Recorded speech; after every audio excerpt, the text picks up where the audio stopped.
কোরআনের যেই মানে জুজদানি ব্যবহার করি, জুজদানি মানে কাপড়টাকে তিনি মিন করেছেন। কোরআনের যে কাপড়টা ব্যবহার করা হয় এইটা যদি ওয়াশরুমে ধৌত করা হয় তাতে গুনাহ হবে কিনা? না, কোরআনে যে কাপড়টা থাকে এটা যদি ওয়াশরুমে ধৌত করা হয় তাহলে গুনাহ হবে না। তবে কোরআনে যে কাপড় ব্যবহার আমরা করব সেটা যাতে পরিষ্কার পরিচ্ছন্ন থাকে, তার মধ্যে কোনো নাপাকি না থাকে, এই দিকে সতর্ক থাকতে হবে। আচ্ছা, এরপর একজন বলেছেন যে প্রায় আমার ছোট বাচ্চার হাত থেকে কোরআনটা পড়ে যায়। আমরা শুনেছি যে পবিত্র কোরআন পড়ে গেলে 3 কেজি চাল দিতে হয় কিংবা রোজা রাখতে হয়, আসলে কি? এই কথাটা সত্য নয়। এটা আমাদের দেশে গ্রাম্য মাসালা আমরা বানিয়ে নিয়েছি, কিন্তু কোরআন সুন্নাহর কোথায় এই ধরনের মাসালা আছে এটা আমার জানা নেই। তবে পড়ে গেলে কোনো, তবে সতর্ক থাকতে হবে যাতে কোরআনের সম্মান ভুলুণ্ঠিত না হয়, কোরআনের মর্যাদা ভুলুণ্ঠিত না হয়। কোরআনটা সম্মানের সঙ্গে রাখতে হবে। কোনো কাফফারা নেই? না, কোনো কাফফারা আছে বলে আমার জানা নেই, আমার জানা নেই।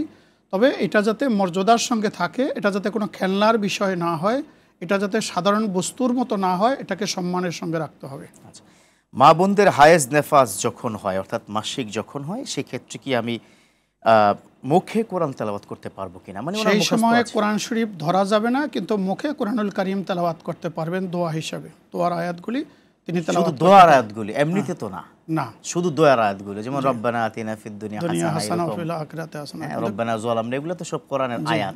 কিন্তু সূরা ইয়াসিন তিনি পড়তে পারবেন, যদি পড়তে পারবেন। অধিকাংশ আলেমরা তো বলছে যে শুধু দোয়ার আয়াতগুলো পড়াই ভালো পড়ার জন্য। এটা নিয়ে আবার ইখতিলাফ আছে, কেউ বলছে যে সে মুখস্থ কোরআন পড়তে পারবে কিন্তু ধরতে পারবে না।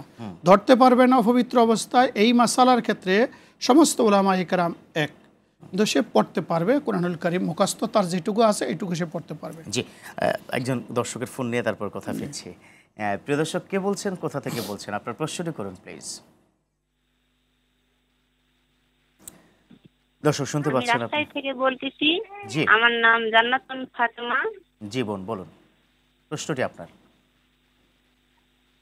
আমার প্রশ্ন, আমার ফ্যামিলির সদস্য, যেমন আমার মেয়ে অনেকদিন থেকে অসুস্থ, আমার হাজবেন্ড অসুস্থ, আমি অসুস্থ।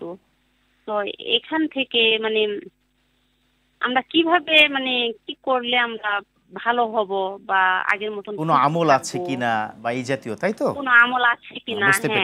হ্যাঁ। জি থাকুন বোন, আপনি আমাদের সাথে ইনশাআল্লাহ প্রশ্ন উত্তর পেয়ে যাবেন।